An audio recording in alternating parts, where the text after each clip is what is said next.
¿Me indican cuando estemos listos? Génesis 1:1. Dice, en el principio creó Dios los cielos y la tierra. Hasta ahí, hermanos. Vamos a orar.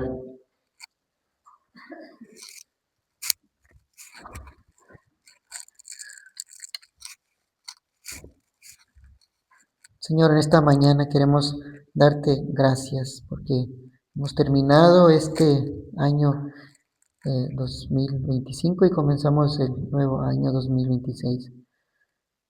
Señor, podemos tener metas, deseos para este año 2026, pero lo que realmente importa como meta es agradarte a ti, Señor. Oramos para que cada uno de los que estamos aquí podamos ser agradables a tus ojos. Deseamos hacer tu voluntad este año. Te pedimos que nos edifiques con tu palabra y cada uno de mis hermanos sean bendecidos. En el nombre de Jesús. Amén. Pueden sentarse, hermanos. Vamos a... Hermanos, permítanme decirles que no hay un tema superior que toda mente pueda contemplar que el tema del estudio de Dios. Ninguna verdad, hermanos, es tan grande y ninguna verdad puede cambiar la vida como el estudio de Dios.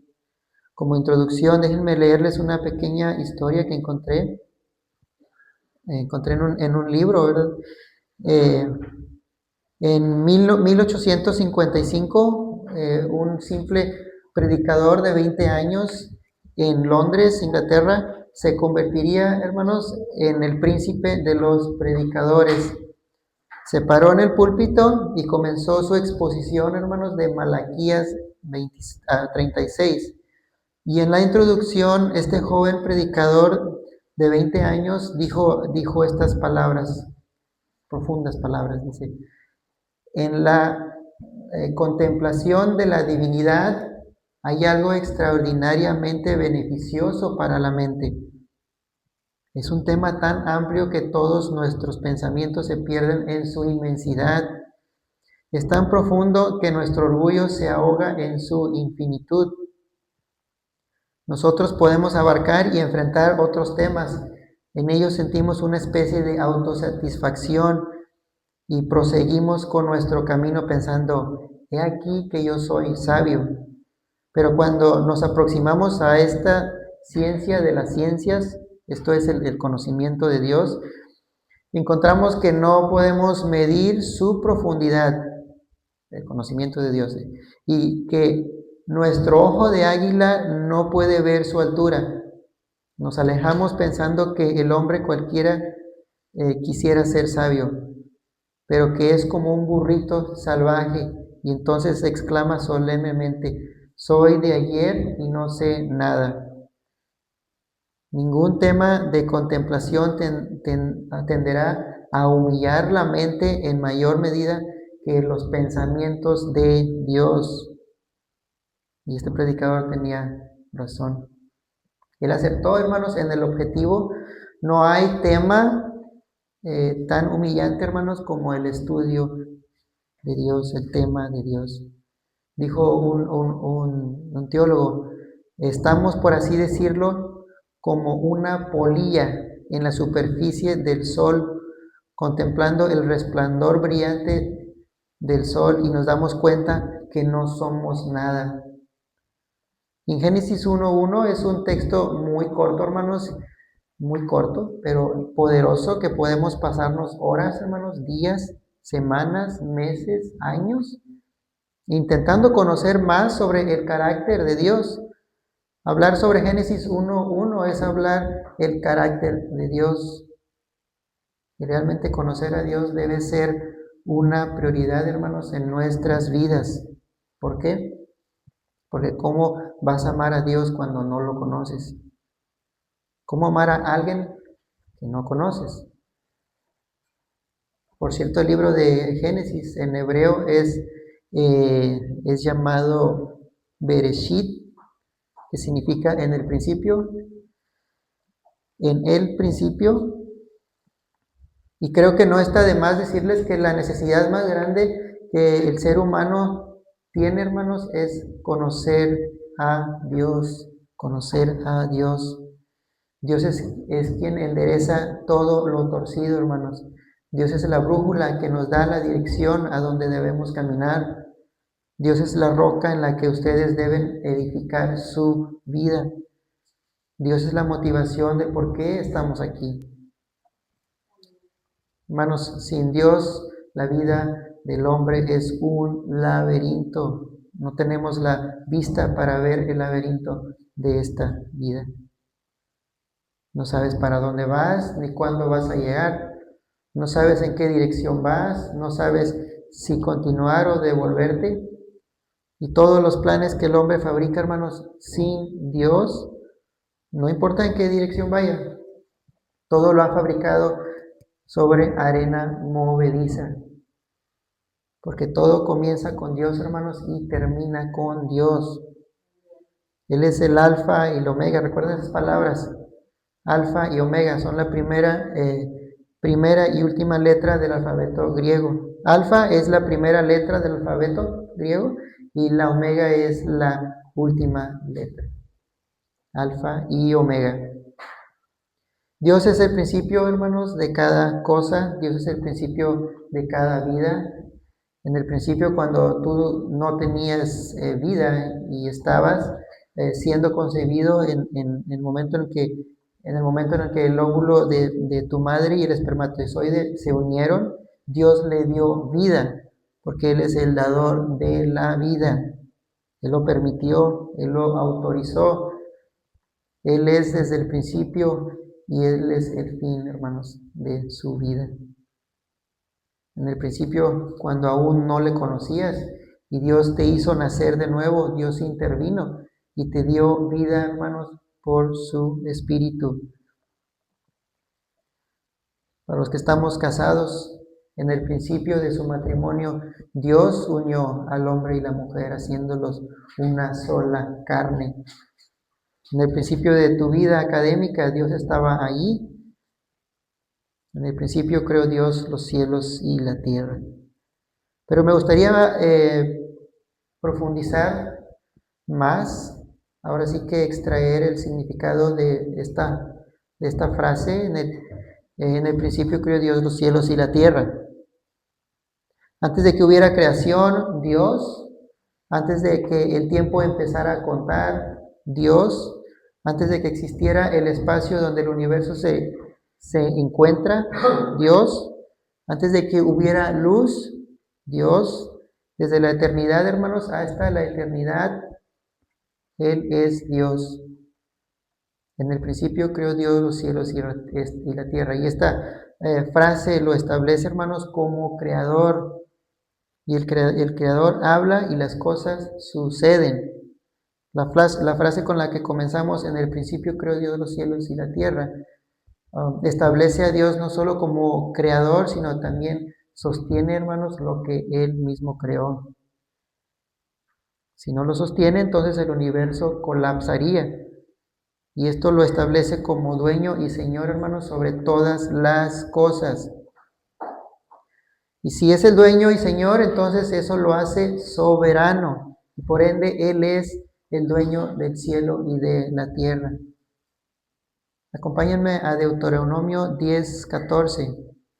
Deuteronomio 10:14.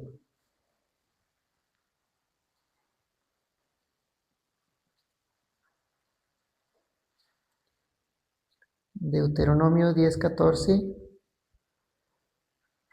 ¿Me indican con un amén cuando estemos listos?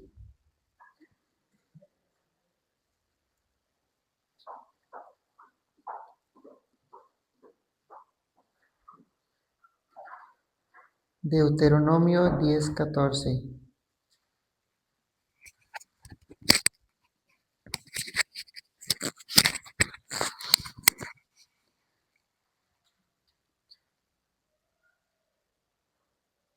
Deuteronomio 10:14, también lo tenemos en la pantalla. Dice, he aquí, de Jehová tu Dios son los cielos y los cielos de los cielos, la tierra y todas las cosas que hay en ella. Y todas las cosas que hay en ella. Salmo 24:1. Acompáñame a Salmo 24:1. Salmo 24:1.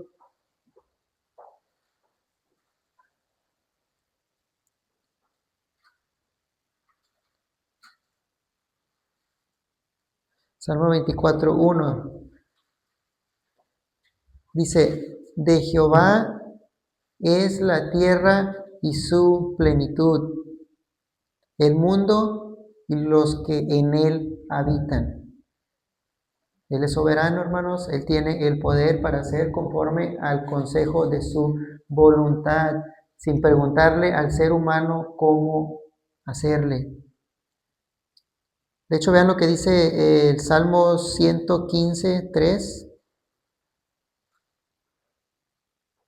Salmo 115:3.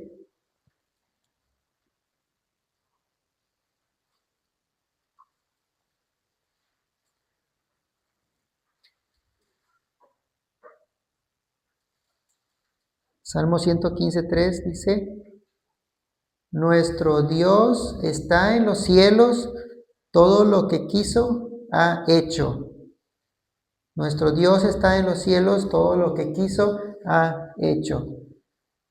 Hermanos, Dios no le rinde cuentas a nadie. Si Dios existía antes de cualquier otra cosa y nada le dio origen, entonces eso hace a Dios eterno. Y si Dios es eterno, entonces Él es autoexistente. Él tiene vida en sí mismo. Él no depende como nosotros de alimento, hermanos, de agua, de sol, de oxígeno. El poder de la vida está en Él. La vida, hermanos, es Él. Él no tiene principio ni fin. No es afectado, hermanos, por el tiempo. Él no envejece. Y hablando del tiempo, acompáñenme a 2 de Pedro 3:8.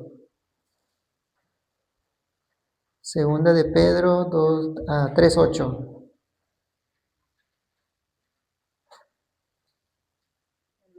Segunda de Pedro 3:8.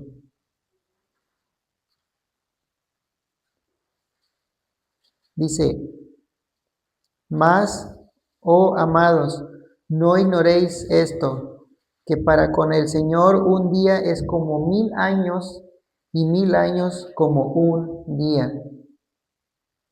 Cuando Moisés estaba interesado en saber el nombre de Dios para volver a Egipto y saber si podía confiar en ese Dios, ya que no le conocía, él dice, ¿cuál es tu nombre? ¿Cuál es tu nombre? Porque me lo van a preguntar. Dios le responde a Moisés y le dice, yo soy el que soy. Y le dice, yo soy el que soy. Vamos a dar lectura de esto. Si pueden acompañarme a Éxodo 3:13. Éxodo 3:13.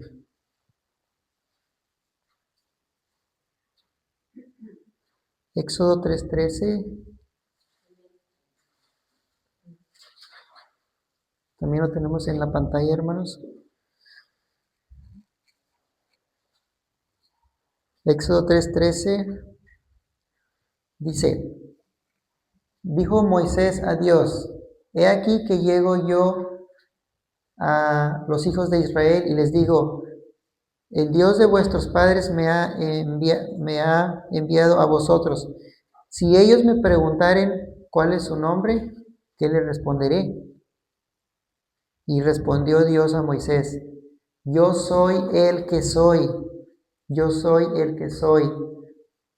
Y dijo, así dirás a los hijos de Israel, yo soy, me envió a vosotros. Yo soy, me envió a vosotros. Este nombre de Dios, hermanos, declara que Él es el único autoexistente. Él depende completamente de sí mismo para su propio ser. Como Dios, Él es el único que se sostiene, hermanos, a sí mismo. pero nada lo sostiene, ¿verdad? A Él. Este nombre divino también contiene la verdad de que Dios es inmutable en su ser, es decir, nunca cambia, nunca evoluciona, hermanos, ni involuciona. No es que Él una vez fue, ¿verdad? Pero ya no es. Tampoco se convertirá en algo que actualmente no es. Más bien, Él dice, yo soy el que soy. Siempre lo van a encontrar en mayúsculas. Yo soy el que soy. Significa que Él no aumenta ni disminuye, hermanos, en su ser. Él es siempre el mismo. Con el solo hecho, hermanos, de ver estas palabras, yo soy el que soy. Dios no tiene pasado, hermanos, no tiene presente, no tiene futuro. Eso es lo que llamamos, hermanos, teológicamente la aciedad de Dios. Se define como la existencia que se origina y no tiene otra fuente que ella misma. La aciedad de Dios, hermanos, es un atributo de autoexistencia independiente. Cuando nos referimos a la aciedad de Dios, estamos afirmando que Él siempre ha existido y que Él en sí mismo no tiene ningún creador. La aciedad de Dios comienza con la comprensión de la autoexistencia, hermanos.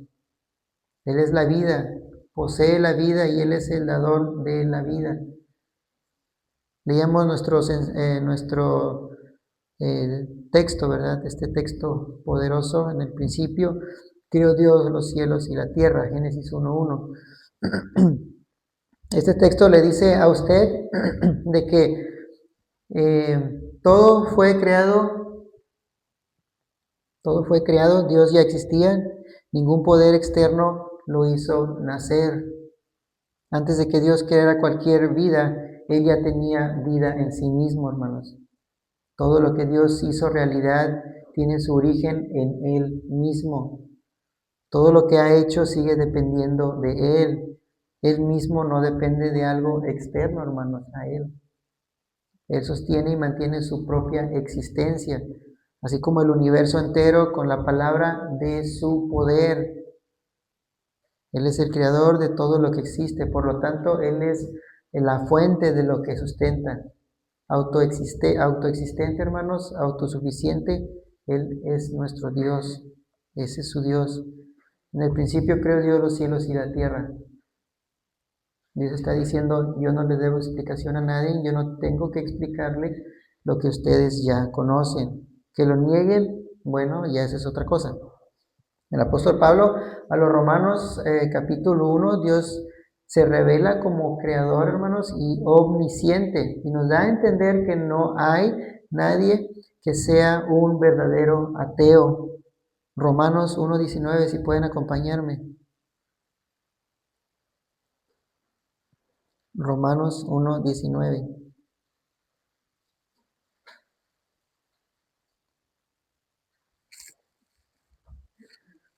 Romanos 1:19.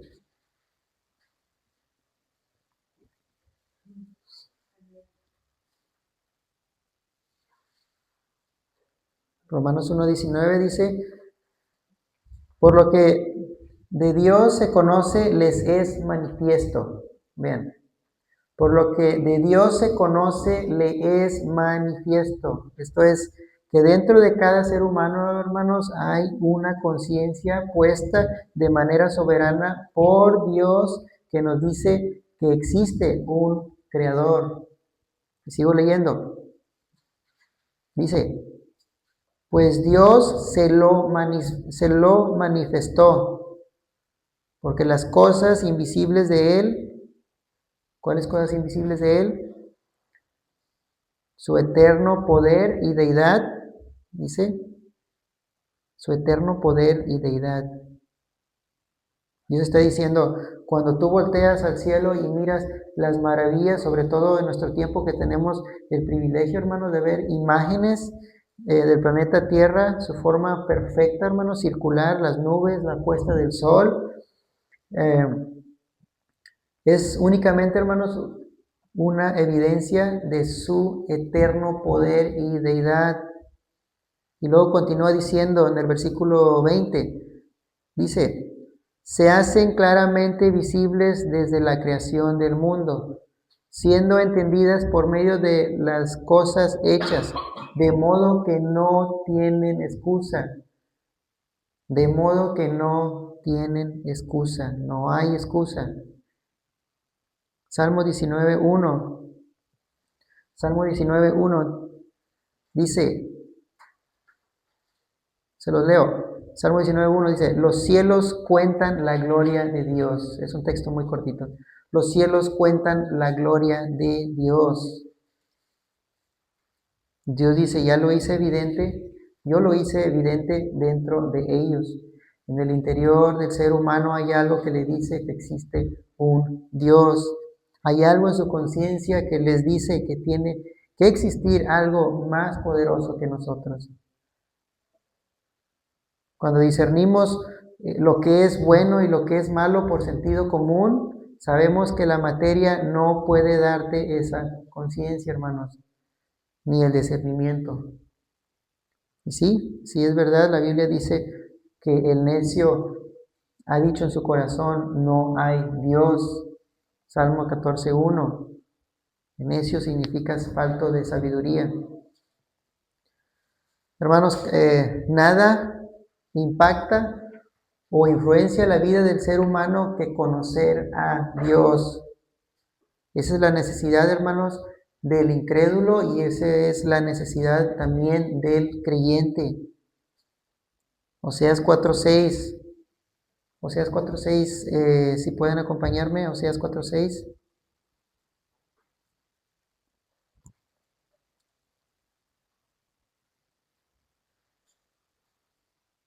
Oseas 4:6 dice, mi pueblo fue destruido porque le faltó conocimiento. Mi pueblo fue destruido porque le faltó conocimiento. La Nueva Traducción Viviente nos dice, mi pueblo está siendo destruido porque no me conoce. Esa es la traducción, la Nueva Traducción Viviente. Dice mi pueblo, no al incrédulo. Se refiere a los que invocan su nombre, o sea, a su pueblo. Y déjenme decirles algo importante que es, hermanos, para tomar nota. La vida de una iglesia, la calidad de una iglesia, su liderazgo, depende de un buen conocimiento de Dios y del conocimiento de Dios que sale de sus púlpitos, hermanos.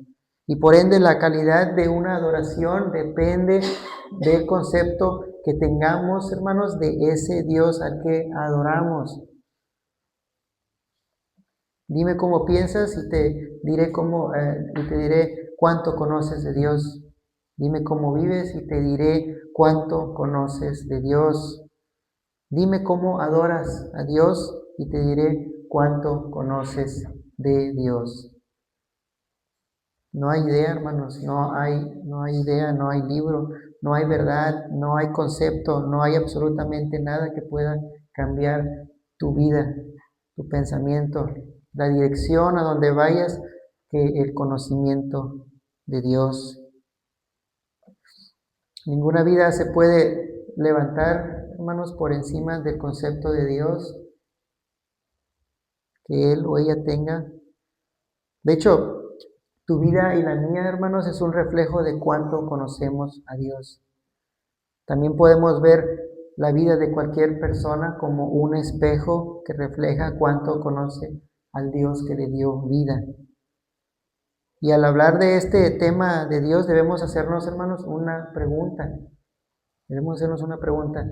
Porque hay muchos, ¿verdad?, que han leído libros teológicos, hermanos, para definir los atributos de Dios. Pero ¿cuál es el conocimiento que cambia, hermanos? ¿Cuál es el conocimiento que cambia, que transforma, que impacta, que influencia una vida? Porque yo puedo conocer mucho acerca de Dios, hermanos, y no conocer a Dios. Puedo conocer mucho acerca de Dios y no conocer a Dios. De hecho, existen ateos que han estudiado teología para debatir y negar a Dios. Conocen mucho acerca de Dios. Los teólogos liberales conocen mucho de Dios, porque los cristianos pueden tener, hermanos, un conocimiento intelectual o cerebral, teológico, de quién es Dios, pero lamentablemente eso no cambia, hermanos, ni transforma ninguna vida. Hay cristianos que estudian y conocen algo acerca de Dios, pero lo que verdaderamente cambia, hermanos, una persona es un conocimiento que has adquirido, hermanos, con tu mente, Romanos 12:2, y meditas, hermanos, sobre ese conocimiento. Después te preguntas, ¿cómo lo puedo aplicar en mi vida? ¿Cómo lo puedo aplicar en mi vida? Por ejemplo, voy a aplicar el perdón de pecados. Voy a aplicar el perdón de pecados en mi vida. Voy a reconocer la soberanía de Dios en mi vida. Después ese conocimiento, hermanos, comienza a bajar, hermanos, al corazón. Después de que baja al corazón, tú permites que siga su rumbo hasta llegar a tu voluntad. Y lo comienzas a vivir. Y lo comienzas a vivir y en la existencia tú eres cambiado.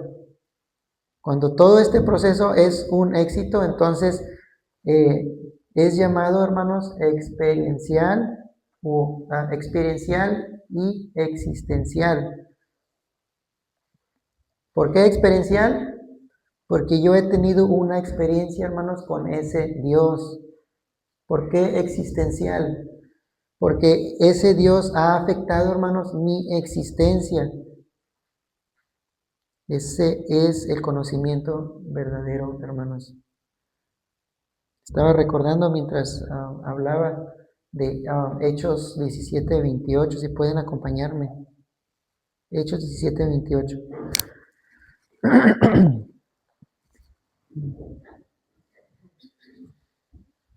Hechos 17:28. Es un texto muy cortito, pero muy importante. Hechos 17:28 dice, porque en Él vivimos y nos movemos y somos. Porque en Él vivimos y nos movemos y somos. Hasta ahí. No puede haber nada que cambie mi vida más que el conocimiento de Dios, porque en Él se da, transcurre, existe toda mi vida. Yo vivo en Él, yo me muevo en Él, yo existo en Él. Eso es lo que dice el texto. Por consiguiente, hermanos, no hay nada de mi vida que no esté relacionado a cuánto yo conozco a Dios. Nada. Desde mis pensamientos, palabras, acciones, así de importante es conocer a Dios. Isaías era considerado el hombre más recto, hermanos, de la nación de Israel, hasta que Dios lo encontró y lo dejó, y lo dejó verlo, y expresó, santo, santo, santo. Isaías se sintió destrozado, hermanos, impuro, pecaminoso, de labios impuros. ¿Por qué? Porque Dios es la lupa. Dios es la lupa, hermanos, que permite ver lo que no es visible a simple vista. Cuando Dios le prestó el microscopio a Isaías, se miró adentro y él dijo, esto soy yo. Y se sintió, hermanos, de lo peor. El microscopio de Dios magnifica, hermanos, y enfoca nuestra visión distorsionada de la realidad. Nosotros necesitamos conocer a Dios para conocer la realidad de tu mundo interior y de tu mundo exterior. porque tenemos ideas, hermanos, ideas erróneas acerca de Dios, ideas erróneas de cómo Dios debe obrar, y en ocasiones llegamos a conclusiones distorsionadas de Dios, y creemos que podemos sugerirle a Dios de cómo hacer las cosas, pero las cosas no son como nosotros las vemos, hermanos, sino como Dios las mira. Por eso necesitamos la Biblia para saber, hermanos, cómo es Dios. Necesitamos la Biblia para saber cómo vivir una vida santa, hermanos, y agradable. Necesitamos a Dios para vernos a nosotros mismos, hermanos, y a los demás. Cuando conoces a Dios de una manera deficiente, y cuando digo deficiente, hermanos, me refiero a un conocimiento de Dios con un defecto en algún lugar.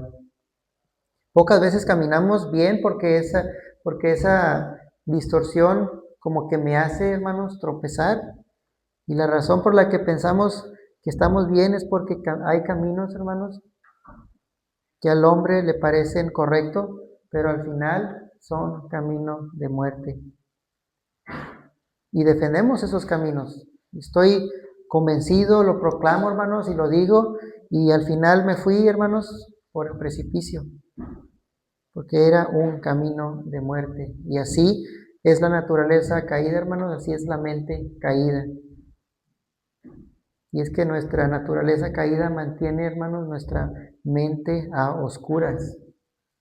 Mantiene nuestra mente a oscuras. Necesitamos urgentemente la luz de la palabra para que ilumine mis áreas oscuras, hermanos, de mi mente. Mi naturaleza caída mantiene mi mente sin luz, con un razonamiento distorsionado y una lógica terrenal finita, hermanos. Y no solo finita, sino que también desenfocada. Después que Adán y Eva perdieron la habilidad de ver a Dios, desde ese día el carácter de Dios siempre ha estado en cuestionamiento. Siempre ha estado en cuestionamiento, hermanos, en nuestra mente. La serpiente le vendió la idea a esta primera pareja y le dice, Dios no es tan bueno ni tan honesto como ustedes piensan. Porque Dios te dijo que no podías comer del árbol, porque ibas a morir. Y continúa la serpiente diciendo, mira, yo sí soy honesto, yo sí soy honesta, yo te voy a decir la verdad. Si tú comes de esa fruta, tú vas a ser como Él. Y eso es lo que Dios no quiere.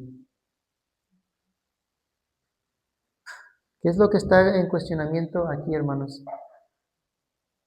¿Qué es lo que está en cuestionamiento aquí? El carácter de Dios. Y déjenme decirles, en mi opinión personal, hermanos, Eva no mordió la fruta y pecó. Para mí, Eva pecó y después mordió la fruta. Tú pecas, hermanos, tú pecas antes de ejecutar la acción, desde el momento en que ya lo tienes en tu mente. Cuando Eva consideró la posibilidad y cuestionó la bondad y el carácter de Dios y creyó que la serpiente era más sincera, hermanos, que Dios, ahí fue donde pecó. Y cuando Eva pecó de ahí en adelante, todo se distorsionó, sobre todo en el carácter de Dios, sobre todo el carácter de Dios, hermanos, en nuestras mentes. Jamás pudimos verlo por lo que Él es. Y después vienen esas ideas que nos creamos en nuestras mentes y decimos, ¿tú crees que Dios va a estar al pendiente de mí? ¿Realmente Dios está al pendiente de mí? Bueno, pues la Biblia dice que ningún pajarillo caerá a tierra sin que el Señor lo permita. También en ocasiones pensamos que el Dios de nuestra generación no es tan santo. Y como no es tan santo, pues no creo que le importe tanto mis pecados, porque en su gracia y misericordia lo pasa por alto. No hay problema. Pero se nos olvida que si grande es su gracia, así de grande es su santidad, hermanos.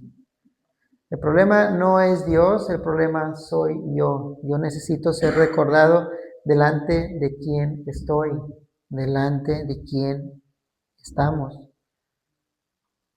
¿A quién le estoy sirviendo? ¿A quién le estoy rindiendo cuenta? ¿A quién yo represento? No es tan importante para el hombre, eh, no es tan importante para el hombre que el conocimiento de Dios, nada es tan importante, perdón, que el conocimiento de Dios. Para que Dios sea glorificado como Él merece, yo necesito un concepto, hermanos, de Dios alto, sublime y santo, santo, santo. Yo necesito un concepto de Dios tan alto que Él se ofendió gravemente, hermanos, y profundamente con nuestros pecados. Y tanto fue la profundidad de mi ofensa, hermanos, en contra de Él, que Él prefirió clavar a su Hijo en la cruz antes de pasar por alto mi falta, hermanos. Si no tenemos ese concepto de Dios, no vamos a tener una vida de santidad. Tampoco lo voy a glorificar como Él merece. Tampoco llevaré una vida de obediencia, hermanos, continua. No una vida perfecta, porque obedecemos a Dios, hermanos, no perfectamente, pero le obedecemos. Cuando conocemos a Dios, al Dios, hermanos, como Él se ha revelado, comienzas a amarlo. El amor a Dios es un derivado directo de cuánto le conozco. Por ejemplo, si le conozco 5, le amo hasta 5. Entonces, cuando yo amo a Dios, tal como Él es, yo le obedezco de manera natural. Le amo 5, le obedezco hasta 5. Si vivo en una vida de desobediencia repetitiva, entonces no conozco a Dios. Porque Cristo dijo, si me amas, guardarás mis mandamientos. Así que le conoces, le conocemos, hermanos, le amamos, le obedecemos, y cuando le obedecemos, entonces le glorificamos como Él merece. Tal vez alguien dirá, ¿por qué el afán del conocimiento de Dios? ¿Por qué el afán de conocer a Dios? Simple, porque Dios lo reveló y está en la Escritura. Acompáñame a Jeremías 9:24.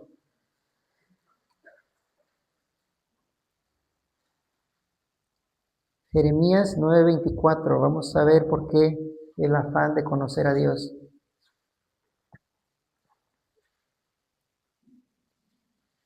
Jeremías 9:24.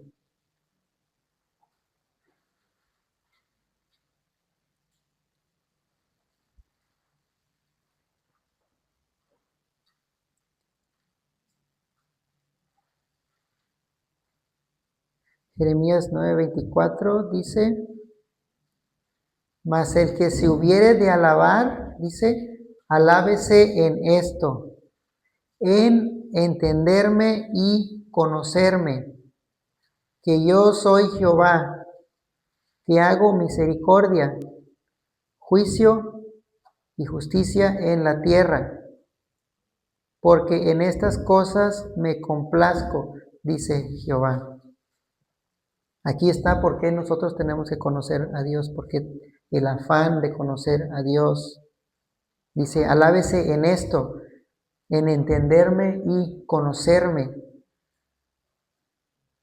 que yo soy Jehová, que hago misericordia, ese es un atributo, misericordia, juicio y justicia en la tierra, son 3 atributos aquí. Porque en estas cosas me complazco, dice Jehová. Si ustedes van a tener algo de valor, algo que valga la pena, hermanos, algo que no se vaya a quedar en esta tierra, algo que tú puedes llevar contigo, algo que en el cielo podamos aplaudir, es que conozcas a Dios y le digas y le entiendas, hermanos. Dios dice, déjame revelarte algo de mi carácter, porque con eso tienes que lidiar. Jeremías 9:24 dice, mas alábese en esto el que se hubiere de alabar, en entenderme y conocerme que yo soy Jehová, que hago misericordia, juicio y justicia en la tierra, porque estas cosas quiero, dice Jehová. Aquí tenemos tres revelaciones de atributos, los dije, ¿verdad? Misericordia, juicio y justicia. Él dice, en estas cosas me complazco, en estas cosas me complazco. Nada es más importante para Dios en relación a nosotros que yo le conozca, hermanos, y le entienda hasta donde Él nos quiere revelar. Los caminos de Dios, hermanos, son soberanos, son verdaderos, no te van a engañar, son justos. No tengamos la idea de que algo es injusto. Dios lo hace, no importa qué sea, siempre son de propósito, hermanos, son de bondad, son de fidelidad, son de gracia. Pero sobre todo, hermanos, son de santidad. Satanás, vamos a hablar de Satanás. Satanás antes de ser Satanás conocía a Dios, fue educado, hermanos, en el seminario del cielo, pero él se entretuvo, hermanos, con él mismo. Él se entretuvo con él mismo, se vio a sí mismo. Y cuando somos desviados, hermanos, o no le conocemos, es cuando la carne se entrega a sus deseos. Porque tú y yo no tenemos los impulsos, hermanos, de vencer los deseos de la carne. Lo único que puede vencer el poder de la carne es la morada del Espíritu Santo dentro de nosotros. O que yo vaya adquiriendo un conocimiento, hermanos, y continúe adquiriendo un conocimiento cada vez mayor a manera que encienda mi pasión por Dios, al grado de debilitar, hermanos, los deseos de la carne. Nuestro conocimiento de Dios afecta toda nuestra existencia, hermanos. Y vivimos dependiendo de cuánto conocemos a Dios. Conocimiento de Dios afecta la manera como tú amas, hermano, a tu prójimo. De hecho, Juan dice, no me digas que tú amas a Dios y no amas a tu prójimo. Juan sabe la mala naturaleza, hermanos, que hay dentro de nosotros. La manera como conocemos a Dios afecta cómo pastoreamos, cómo predicamos. Y Jesús le dice a Pedro, Pedro, ¿tú me amas? Pedro le responde, sí, Señor. Entonces le dice, apacienta mis ovejas. Cuando Jesús dice, tú me amas, realmente lo que está diciendo, hermanos, es que Él está preguntando, ¿tú me conoces? ¿Tú me conoces? Tú, ginosco, ¿verdad? ¿Recuerdan esa palabra, ginosco? La manera en que ustedes creen está directamente relacionada con cuánto conocen a Dios. La manera en que tú eliges tu entretenimiento depende, hermanos, de cuánto tú conoces a Dios. Cuando Adán y Eva perdieron la relación con Dios, dejaron de conocerlo como lo habían conocido. Ellos perdieron la vida espiritualmente, es decir, perdieron la luz. Y cuando perdieron la luz, se perdieron espiritualmente como físicamente. Por eso cuando esto ocurre, Dios tiene que enviar a su Hijo, porque ahora el conocimiento que Adán y Eva tenían de Él, hermanos, se afectó.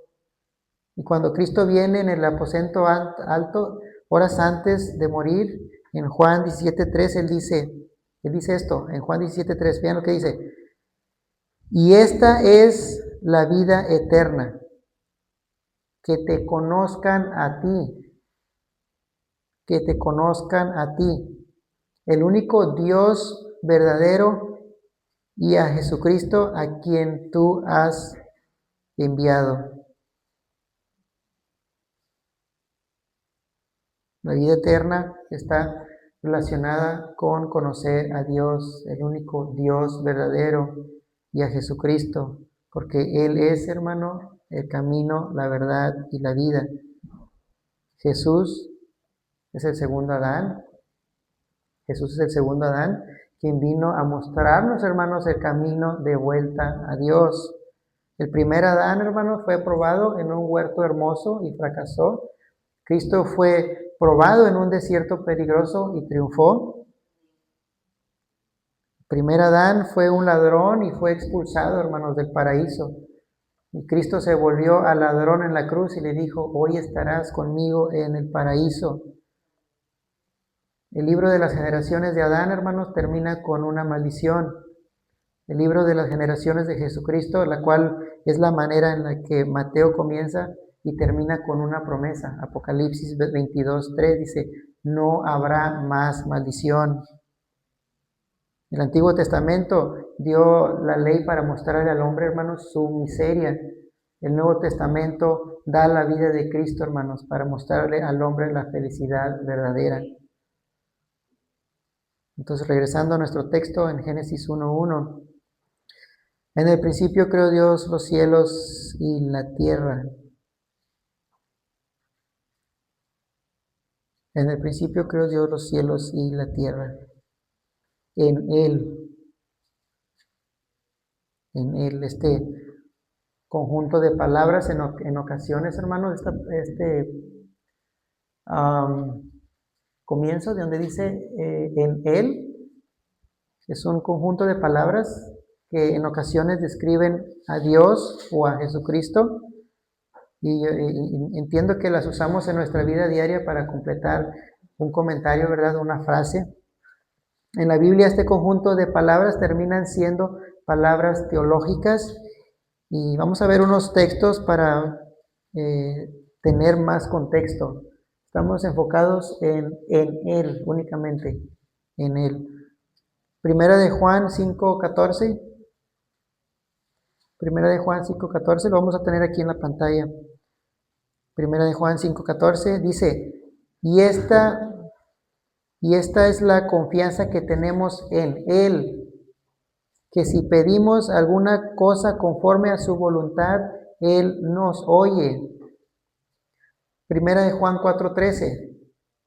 Primera de Juan 4:13. Primera de Juan 4:13 dice, en esto conocemos que permanecemos en Él, otra vez,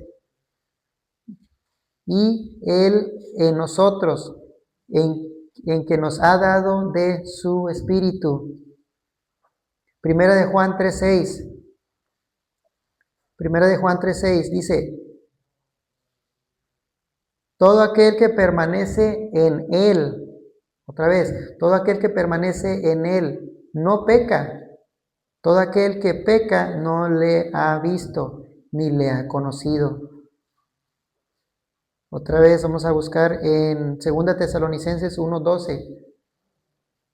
2 Tesalonicenses 1:12 dice, para que el nombre del Señor Jesucristo sea glorificado en vosotros, y luego dice, y vosotros en Él, por la gracia de nuestro Dios y del Señor Jesucristo.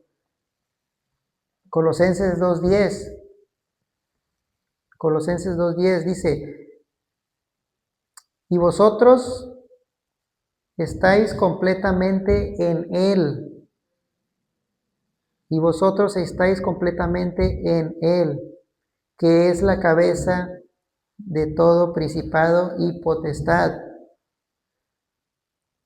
Colosenses 2:9.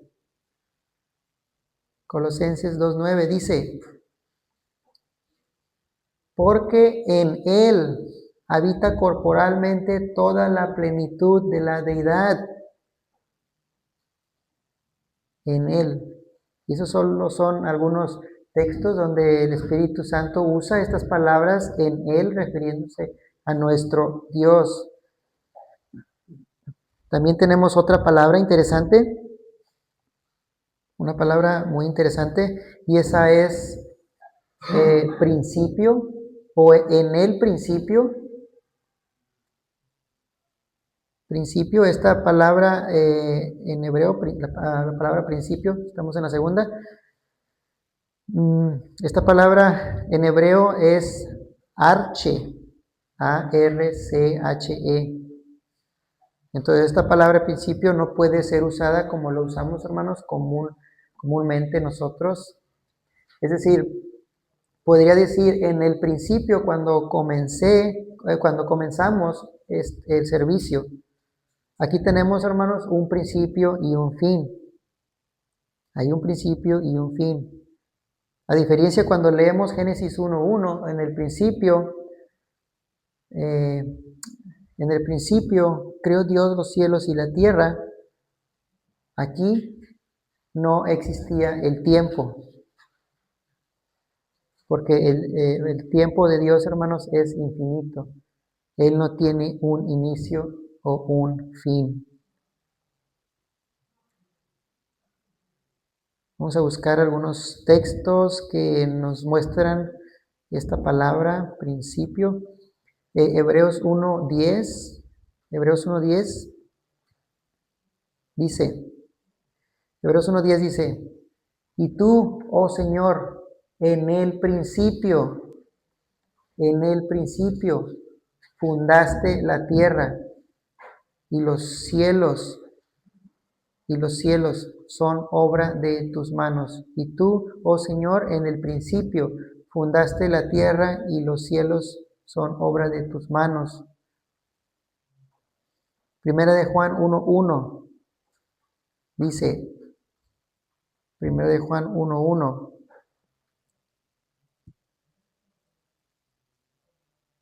Primera de Juan 1:1 dice, lo que era desde el principio, otra vez la palabra principio, lo que hemos oído, lo que hemos visto con nuestros ojos, lo que contemplamos y palparon nuestras manos tocante al verbo de vida. Este texto tiene mucha similitud, hermanos, a Juan 1:1, que en unos momentos estaremos discutiendo Juan 1:1. Proverbios 8:22 también usa esta palabra, principio. Proverbios 8:22 dice, el Señor me poseyó al principio de su camino, antes de sus obras antiguas, desde la eternidad fui establecida. Desde el principio, desde los primeros tiempos de la tierra. Vean lo que dice este escritor, Herbert Spencer, que por cierto él falleció en 1903, hermanos, a los 83 años. Él dice esto, él afirmó que todo lo cognoscible del universo se puede resumir en 5 categorías. Fíjense, es muy interesante, pero muy inteligente esta persona. Dice que todo lo conocible del universo se puede resumir en 5 categorías. Y luego él dice, tiempo, fuerza, acción, espacio y materia. Creo que dejé ahí una imagen. Y él fue considerado un genio. Todo lo que existe cabe en estas 5 categorías. Eso es exactamente lo que dice, hermanos, el primer versículo de la Biblia. Porque si lo acomodamos, sería en el principio, aquí que tenemos el tiempo. Y luego Dios es la fuerza. Y luego después creó, es la acción. Y luego los cielos es el espacio. La tierra es la materia. Salmo 92. Dice, Salmo 92 dice, 92, no es 92, Salmo 92. Dice, antes de que nacieran las montañas, o tú diste a luz la tierra y el mundo, desde la eternidad y hasta la eternidad, tú eres Dios. Isaías 46:10. Dice Isaías 46:10, dice, declaró el fin desde el principio y desde la antigüedad cosas que no han hecho, diciendo, mi propósito se establecerá y yo haré todo lo que yo quiero. Entonces, ¿quién participó, hermanos, en la creación? ¿Quién participó en la creación? Es una pregunta que muchos estudiosos se hacen y que hoy vamos a responder. La respuesta es que los tres miembros de la Trinidad fueron los protagonistas, hermanos, de la creación. Por eso, para confirmar esto, vamos a Isaías 46. Acompáñenme a Isaías 48, 16, perdón. Isaías 48, 16. Y después vamos a ilustrar a cada miembro de la Trinidad. Vamos a poner atención, hermanos, aquí. Isaías 48, 16.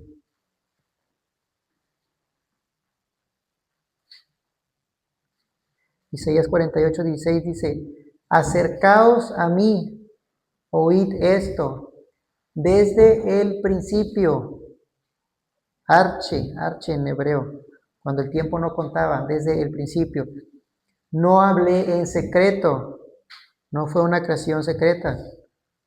Desde que eso se hizo, refiriéndose a la creación, ahí estaba yo, ahí estaba yo. Tenemos ahí una persona, ¿verdad? La primera persona, ahí estaba yo. Y luego dice, y ahora me envió Jehová el Señor, es la segunda persona. Y su espíritu, tercera persona. Y vemos cómo la Trinidad es expuesta de manera progresiva desde el Antiguo Testamento, hermanos, hasta el Nuevo Testamento. Pero me gustaría darles más contexto acerca de esto. Dijimos que en la creación, Padre, Hijo y Espíritu Santo en comunión estuvieron presentes. Vamos a comenzar con el Padre. Les daré unos textos que hablan del Padre en la creación. Génesis 1, 1 al 3 dice, en el principio creó Dios los cielos y la tierra. Versículo 2, y la tierra estaba desordenada y vacía, y las tinieblas estaban sobre la faz del abismo, y el Espíritu de Dios se movía sobre la faz de las aguas. Entonces dijo Dios, sea la luz, y fue hecha la luz. Isaías 45, 12. Dice, Isaías 45, 12. Dice, yo, refiriéndose a Dios, hice la tierra y creé sobre ella al hombre. Extendí los cielos con mis manos y ordené todo su ejército. Isaías 45, 18. Isaías 45, 18 dice, porque así dice el Señor, que creó los cielos. Él es el Dios que conformó la tierra, el que la hizo y la compuso, y no la creó desolada, sino para que fuese habitada, la creó. Y lo dice, yo soy el Señor y no hay otro. Este es Dios.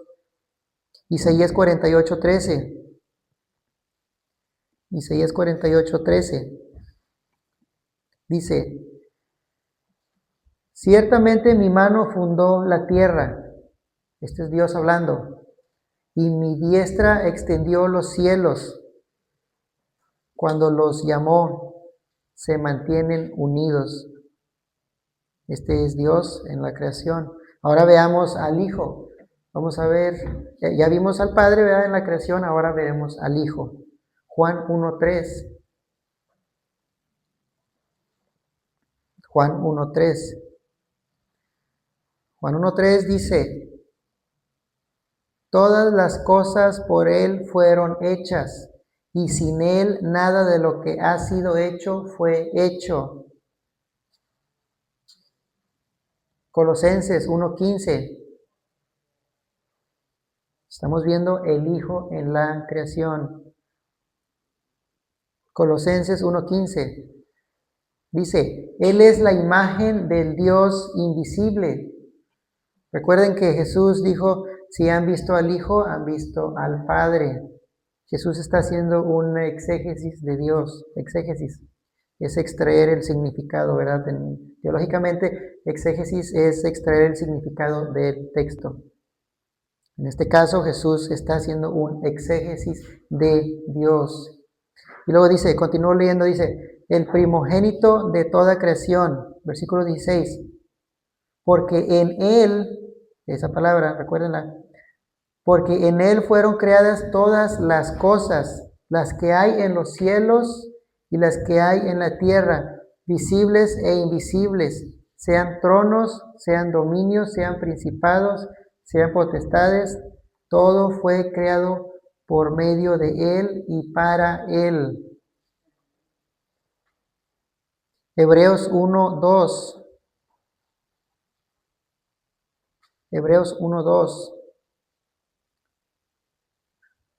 Dice, en estos postreros días nos ha hablado por el Hijo, a quien constituyó heredero de todo y por quien asimismo hizo el universo, el cual siendo el resplandor de su gloria y la imagen misma de su sustancia, y quien sustenta todas las cosas con la palabra de su poder.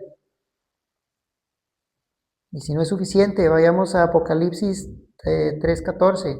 Apocalipsis 3:14 dice, y escribe al ángel de la iglesia en la Odisea, he aquí el amén, el testigo fiel y verdadero. Y lo dice, el principio de la creación de Dios dice esto. Ya vimos a Dios Padre en la creación, vimos al Hijo, ahora vamos a ver el Espíritu Santo. Génesis 1:2. Génesis 1:2 dice, y la tierra estaba desordenada y vacía, y las tinieblas estaban sobre la faz del abismo. Y lo dice, y el Espíritu de Dios se movía sobre la faz de las aguas. Este es el Espíritu Santo en la creación. Job 26:13. Job 26:13. Job 26:13 dice, su espíritu adornó los cielos, su mano creó la serpiente tortuosa. Y lo dice Job 33:4. Job 33:4. Dice, el Espíritu de Dios me hizo y el soplo del Omnipotente me dio vida. Salmo 104:30. Salmo 104:30.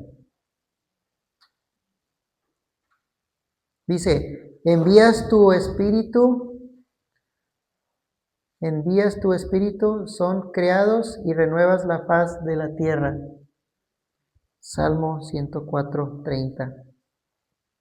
Entonces confirmamos, hermanos, que la Trinidad está presente en la creación de Dios.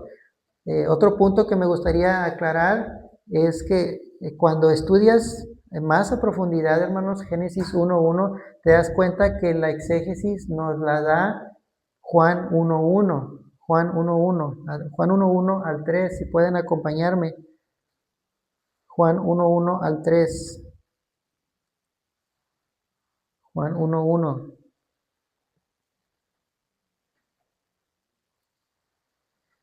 Juan 1:1 dice, en el principio, el principio recuerden que es arche. Juntas estas tres palabras, en el principio,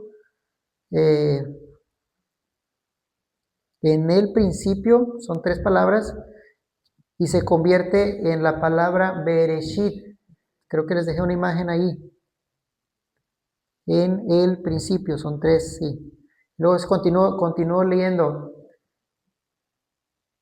Era el verbo, y el verbo era con Dios y el Verbo era Dios. Este era en el principio. Otra vez la palabra, arche, principio, donde el tiempo no cuenta. Este era en el principio con Dios. Todas las cosas por Él fueron hechas y sin Él nada de lo que ha sido hecho fue hecho. Dice en el principio. Escuchen la misma frase.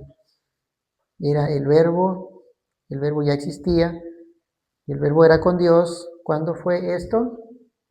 ¿Cuándo fue esto? En el principio. En el principio. En el principio era el verbo. Él era con Dios, Él estaba en el principio, hermanos, con Dios. En el principio creó Dios los cielos y la tierra.